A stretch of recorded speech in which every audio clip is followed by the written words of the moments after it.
Hey guys, welcome back to Harvey's Hot Rods. Today we're going to install a 3-point harness from our friends at Retro Manufacturing.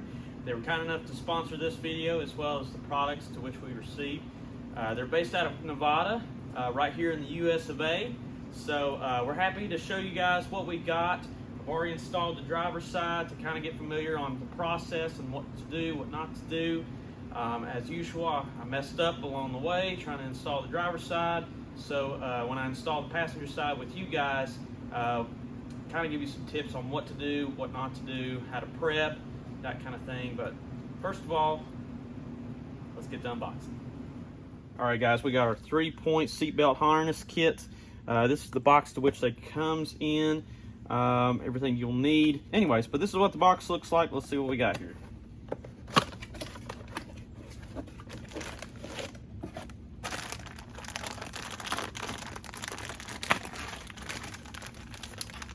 All right, that's one side, it's our buckle.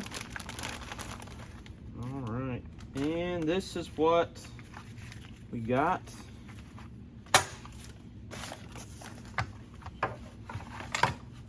Which is our retractable seatbelt.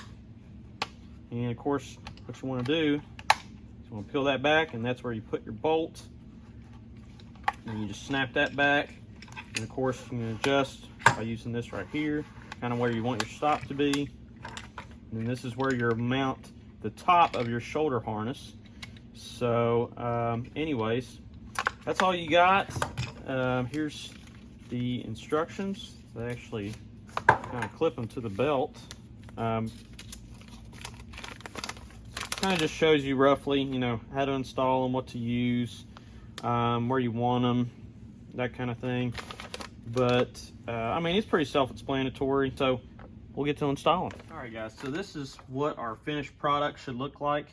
Right here is where your retractable mount will go, and then it will bring you this right here and then come right through here. And where I have a racing seat, I actually have a shoulder port, so that's very handy for this.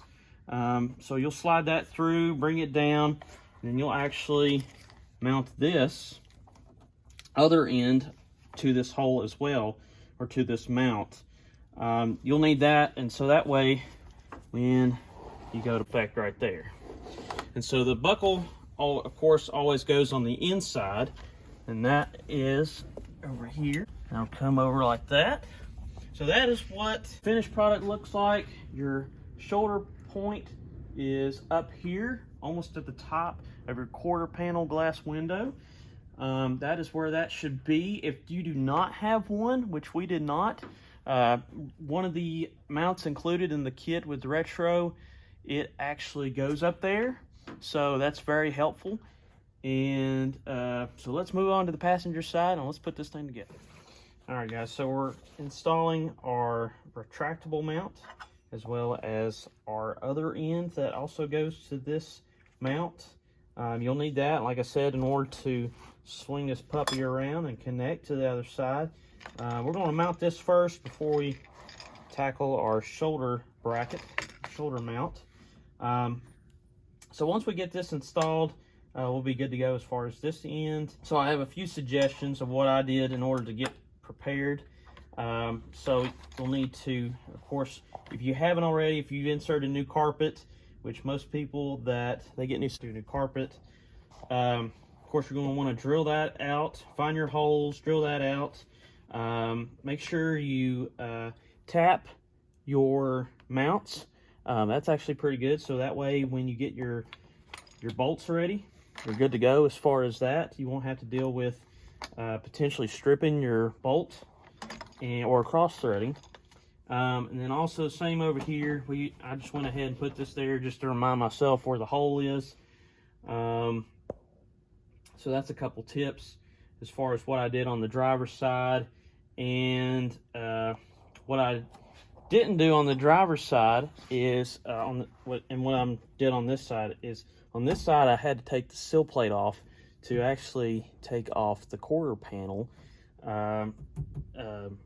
interior piece in order to fix the quarter panel glass.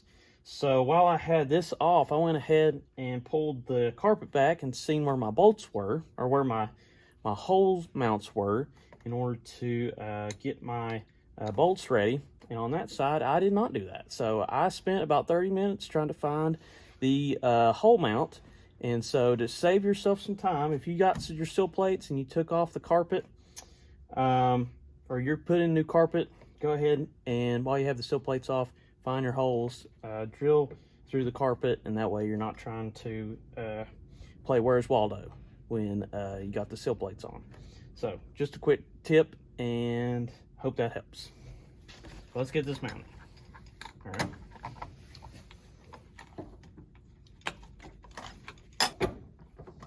All right, guys, so we started to mount this. I'm not going to tighten it all the way because I still got to get this shoulder mount up there, right up there through that hole, and that should finish us up as far as mounting this side, or the retractable side, as you will. So let me do that real quick, and we'll see you guys in a minute. All right, guys, this is what the other side looks like. You can see the buckle comes up over here.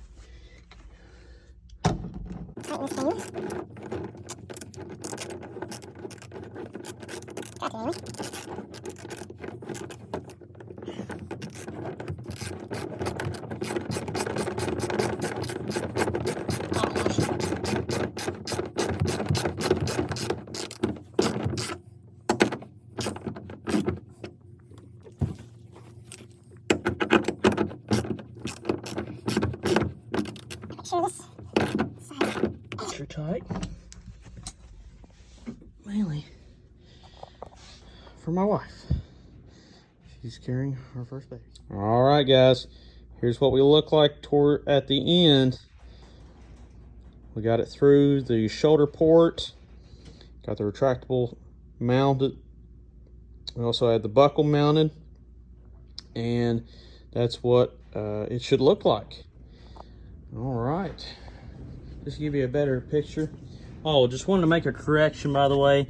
I noticed that I said the plastic tag on this end goes, or the other end of the retractable piece.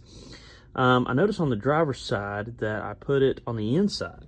So I assumed that this went that way toward the driver's side, or the inside.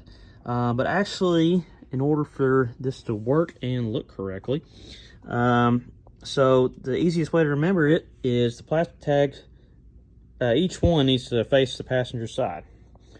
So that's an easier tip to remind yourself which way that goes. But let me show you, this is what the shoulder mount looks like. That looks pretty nice, actually. Once that is buttoned up. And I got the stop in my hands. I'll tell you another good trick that I use when you're needing some slack, and in order to install this, the best way to do, or to use this stop, is just pull yourself as much as you want, and then after that, just simply put in this little stop clip, and so that way when it comes back, it'll stop, or that slack will remain for you to install this cleanly and without having to constantly, yank the retractable end. So anyways, guys, I really like the belts from Retro Belts, or Retro Manufacturing. Again, let's take a look on the passenger side. Well, yeah, that looks good. I forgot our light was over here. But anyways, I hope you guys enjoyed this installation. Hope this helps. Go check out Retro Belts. They got a ton of good looking belts. They have aviation style, which is the buckle, to which you see right there. They also have regular style, which is the push button, or the push buckle. And then they also have this European style, which is more of the buckle with kind of the red push button. So just kind of three options of what you're into or what you're building. If you're building some kind of European car, I mean, I would highly suggest the European style. As far as a classic car goes, I mean, you can never go wrong with the aviation style, or again, what you're seeing right there. So, anyways, it's just a matter of taste. But wanted to appreciate everybody for tuning in and watching, and hope you guys check us out on our next video. I don't know what we're going to do, but we're going to do something. I think we actually have to install the speakers actually next. We got kick panels for down here, as well as 6.5 speakers, or 6.5-inch speakers, to go right there on the kick panel side. And then they also gave us a 4 HD vintage style radio to go in there, so that'll actually look factory. We hope it we know it'll sound good. I can't wait to install it and see what it looks like. We also have a subwoofer that'll go in the back of the trunk that has an amplifier. So anyways, more to come on that. Hope to see you guys next time. Thank you for watching.